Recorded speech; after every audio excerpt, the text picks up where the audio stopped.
blast off. Okay, if you've forgotten how to get a second copy of your first floor, all you need to do is right click and duplicate the view.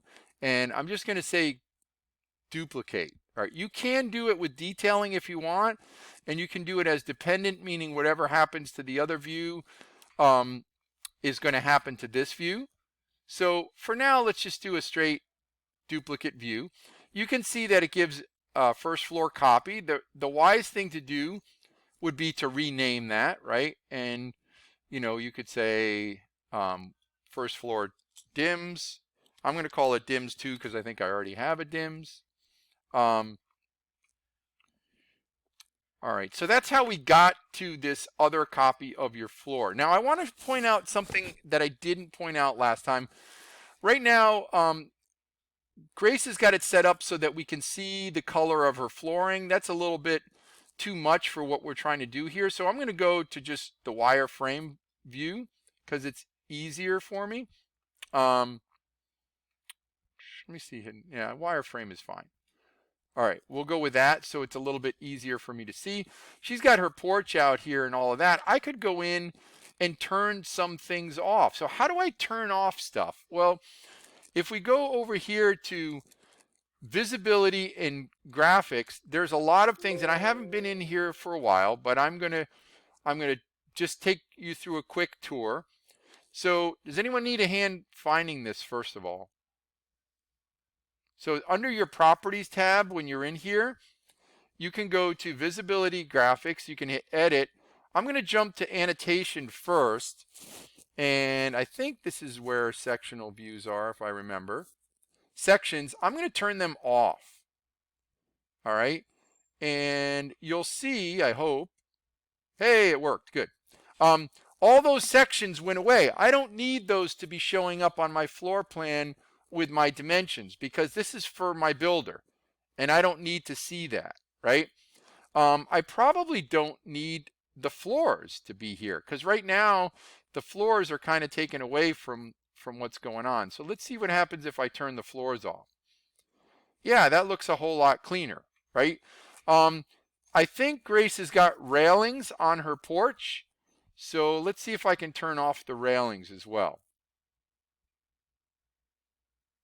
And I'm assuming these are columns. Grace, do you remember what those are? Columns. All right. Now, if you were dimensioning your porch, you would want those columns on. But let's say we're just dimensioning the first floor. We might want to turn those columns off.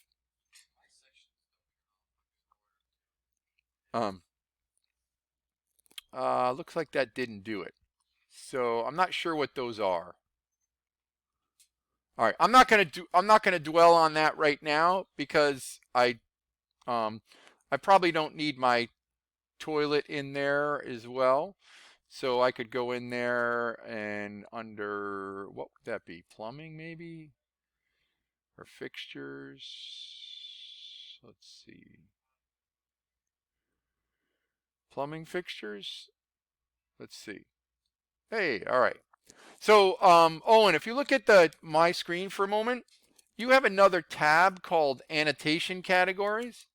If you click on Annotation, then scroll down, you'll find the section ones. Got it? All right. So, I've cleaned up this view just so it's going to be a little bit easier for you guys to see the dimensioning that I'm going to do.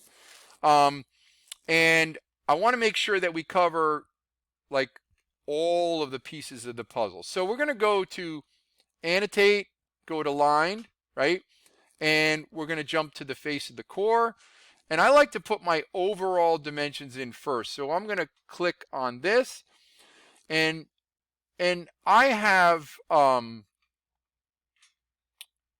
fine detail set.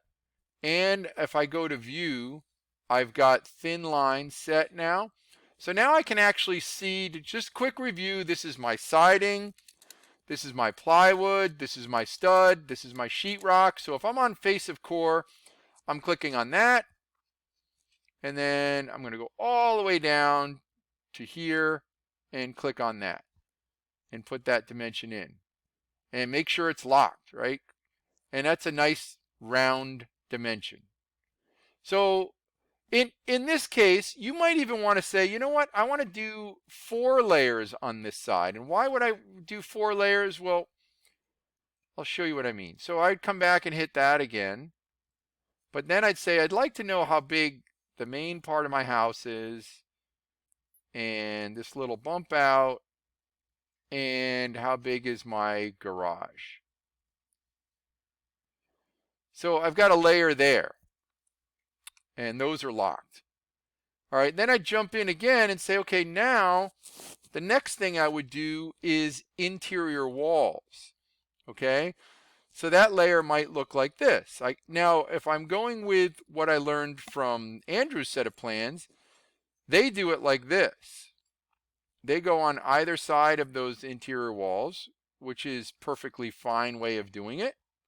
Then we'd go to the outside wall, we'd hit that outside wall again, and we'd hit that outside wall, and we'd have a layer there. And we could lock all of those because we don't want those to move as well. Remember, you can, after you put them in, you can always move them around a little bit to put them in a place that they're a little bit easier to see. So this is the way that, you know, I saw on a couple of more recent plans. Again, what I was taught was the center of the wall. If you want to do the center of the wall, that's fine. And the last one you want to do is the windows, and I think it's pretty consistent. Well, actually, it's not consistent. I've saw people go to both sides of the windows as well, but I think it is more common to go to the center of your doors and windows. And if you are happy with where those things are,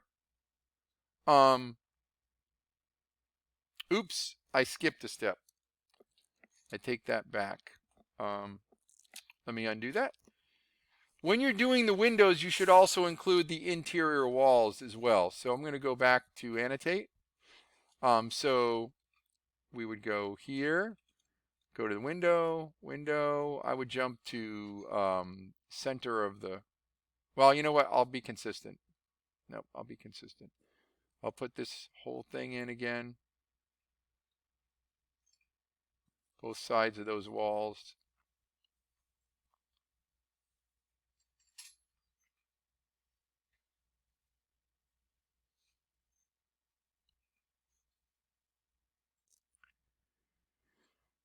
Okay, and all those are locked up. That's, or most of them are locked up. Let's lock up the remaining ones so that they don't move.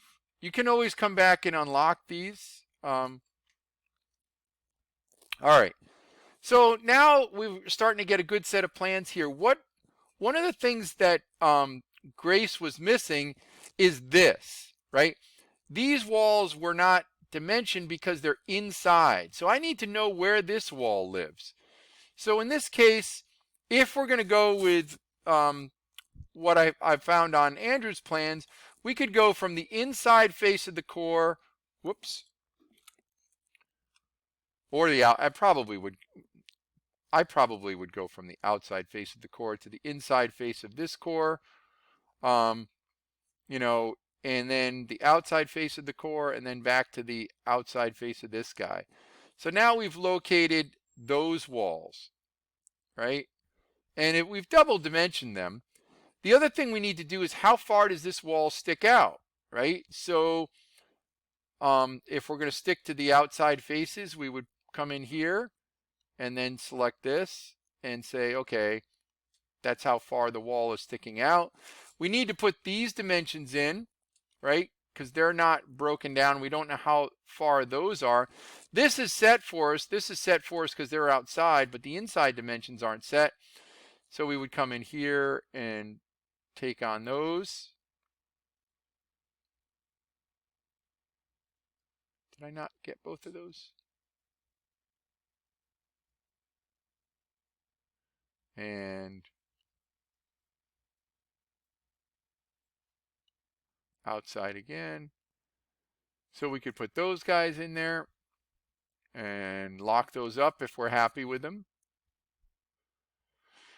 We also need to know where these doors are relative to, the walls, right? So we got to put some dimensions in there. And we could go from the outside to the center of the door to here. All right, if we wanted to do that, that would work. We should put those doors in. Grace, you've got to do this side of your house, and then you've got to do the second floor, the outside, and ultimately you should set a set of plans for the porch as well. All right. So I'm going to pause this